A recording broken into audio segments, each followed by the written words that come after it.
ikasi du beraiekin gauza asko eta jolasak eurekin. Tximeleta gelakoekin egotia oso ondo pasau dut. Bihotzeko lagunak dira eta gustatu zait asko parte hartzea. Bai ikasi du beraiek noiz da zen haserre eta pozik. Azkenien, umiek, hemen da zen umie tximeletan gela, humoruko pertsona die eta alegin jubi gara, guneroko bizitza eurokin eramatia. Eskolako gauzak ez daude, zer bezkontetan? Zer bez eskolan? Ondo, zer egin jozu? Zer bez.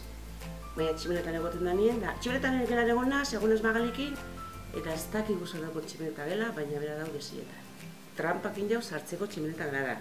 Jolasak dira, argian jolasak, bikote jolasak, masaje jolasak. Eta nire gustatzen zen beraiekin jolastea, pasajeak egitea. Eta txokoetan gauza asko egiten du. Batenpera egin, barrastu. Mimikara batzuetan, orkestara, masajeak itxera. Zein hizkuntza pixka bai ikasi dugu.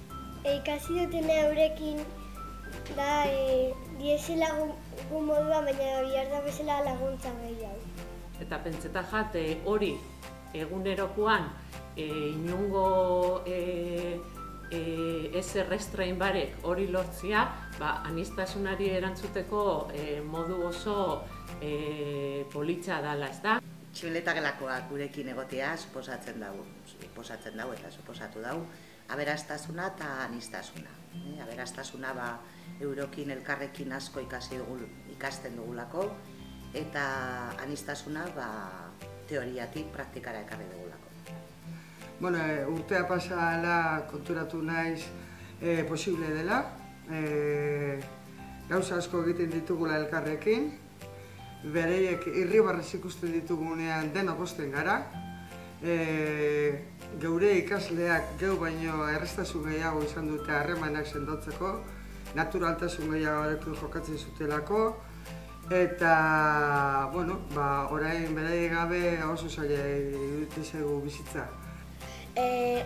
Dire lagunonak, divertigarriak, eta hortzen direnean beraiek oso pozik jartzen gare. Nire ustez tximeleta gela eskolan eukitzia da benetan lujo bat, xatik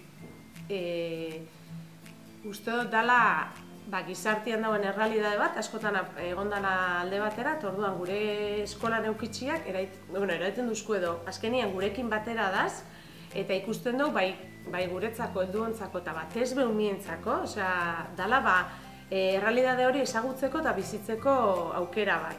Gure umientzako onuragarri izen da. Nik uste dut beste umientzako baita.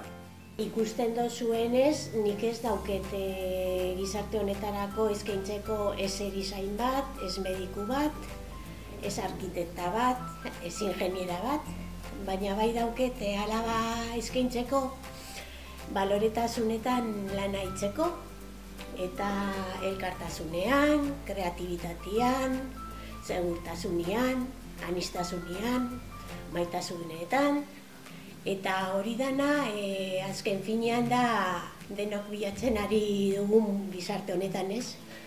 Eta, nire alaba prest dago hortarako, nire bai. Nire esperientzia personala da, nire tiak garun paralizia dauka, eta bizitza guztia beraken bizi izan naiz. Eta gogoratzen naiz, txikixan etzenean eta beraken kaletik nindoianean, ume asko kuiratzen da bela, en plan, pertsona oso arraro bat izango azan bezala, ez?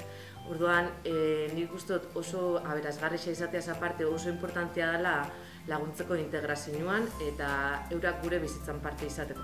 Sensibilidade hori hartzen dugu, ez? Tximeleta gelakoek hau inberde baita, eta nola ingo be, ez? Orduan, pixka gazte gara, bueltak ematen, eta azalpenak ematen, nola tximeleta gelakoek parte hartuko ben, ekintza horretan. Gure semeara bari transmititu gure utzuen baloriak Euskal Eskola Publikoko baloria dira, ez? Eta balore horten artean badau inklusibitatea, ez? Gizarte edo eskola inklusibo hori oso utopikoa pentsau izan jat, oso lortzeko edo zaila, baina tximeleta gelan ikusi dut bide hori posible dela, ez? Tximeleta gelak hori lortu dau. Azkenean bai eure doki eskubidea egoteko gurekin, ez egoteko klase bat eura bakarrik. Para nosotras es súper importante, por ejemplo, que la Herri Eskola esté implicada en un proyecto así, porque significa mucho, tanto para la sociedad como para nuestros hijos, todo lo que conlleva, ¿no? el que todos seamos iguales, las enseñanzas que son mutuas, tanto de los niños de Tximeleta Gela como de los nuestros hacia ellos. Niretako Tximeleta Gela izen da hobien haumiendako, osea, pasada bat. Eta gainera gure umeak ezagutu dute beste errealitate bat. Faten badie beste toki batera, haiek egongo dian gure umeak hemen eta ez dute ikusiko haien bizimodua, ze oztopoa daukie, haientzako oso lagungarria da. Ze haiek ikusten dute, ni zeo zertan lagundu diezaioke. A mí que me ha aportado el hecho de que hayan venido niños con diversidad funcional. A mí me aporta, sobre todo, tranquilidad, mucha más seguridad en el centro. ¿Por qué? Porque entiendo que una escuela preparada para atender a tan diversos niños está preparada precisamente en un currículum mucho más amplio. Jende batzuk eure ikusten dutenien pentsetan da diela gure desberdinak eta esti hurbiltzen eurei. Eta guk ikasi dugu badiela gure berdinak eta eurekin egoten eta.